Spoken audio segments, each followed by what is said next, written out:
The dark circle under her green eyes tell the story of a young girl growing up in Frankfurt, Germany. She was the daughter of a veteran. Her father was a drummer boy, never fighting, only cooking and playing the rhythm to make others dance. Even during the war, my family had the ability to bring people together and put a smile on their face. I said a joke to try and bring a smile to my mother's wrinkled face. She didn't laugh or cry. She looked at me dead in my eyes like a snake studying the movement of their prey. She grabbed me by the hand, saying, "Pack my bags, we are going to the hospital." I wanted to save her from the pain I knew I was causing her. I knew that the first step in doing this was to follow her rules. I packed my silver Foamposites, my APC jeans, and my red Levi sweater. I was wearing my leather unicorn belt, but they took that and my shoelaces away from me as soon as I entered the hospital. As we were waiting to be seen from the devil in the white coat, my father made a joke about hanging myself with these objects. I laughed as I ran up against the padded walls. He watched in amazement as I bounced back and forth, feeling no physical pain as the cushion softened the blows.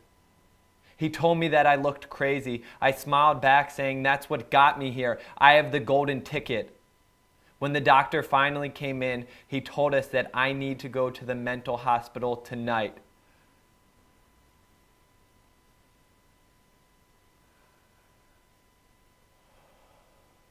As we waited for the ambulance to arrive, we watched the box hanging from the ceiling. The silence of their voices and the noise of the television made me feel like I was at home. My father was beside me and my mother was asleep holding my hand. It was 2 days until my sisters came to visit. I have 4 older sisters, but only 3 came to see me. My favorite sister, Marissa, never came to say hello. She was afraid of my schizophrenic neighbors, my family told me. Hospitals make her feel uncomfortable. I know that in my heart, it was I that she feared the most. My family would bring me burgers, oatmeal, spaghetti, and warm cookies. They weren't homemade because nobody had the energy to do anything those days. They spent their days worrying about me and their nights visiting my friends and I on Spruce Street. When it was time for a smoke break, I would join all of the crazies out on the balcony.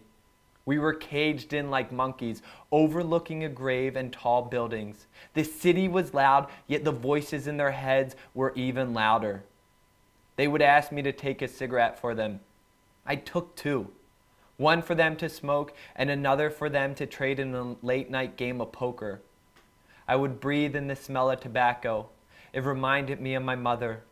Inhaling for peace of mind. Was it back in Germany that she learned how to escape the pain? I wanted to learn to breathe. I found myself running in place in my room. The calluses began to build up on my feet. I am in downward dog, crow pose, and pigeon, yet I still can't find my breath. I take a shower with the door half cracked. The nurse gives me a dull razor to shave my face with. I clean my naked body, scrubbing underneath the dark spots that my mother would always check. The nurse knocks on the door.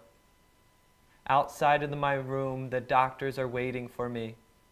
Quickly, I am entrapped in their circle. Most of the doctors are young, and I can tell that this is the first time they have ever seen crazy. The lead doctor strings together a bunch of big words to try and create a simple sentence for me to understand. The only 3 words that mattered were, "You are bipolar." I figured, I said, smiling back. "Do you have any questions for me?" "Is this forever?" I say to him. He talks in circles and then takes me through a maze of confusion. In the end, he answers yes. But he says it can be managed with proper medication, right diet, exercise, and a self-care plan. "So I need to take lithium forever?" I say as my lip begins to quiver. "Yes, James." I can feel my hands begin to sweat. I want to place them around his freshly shaven neck. He does not know my name. He has no right to use my name in a sentence.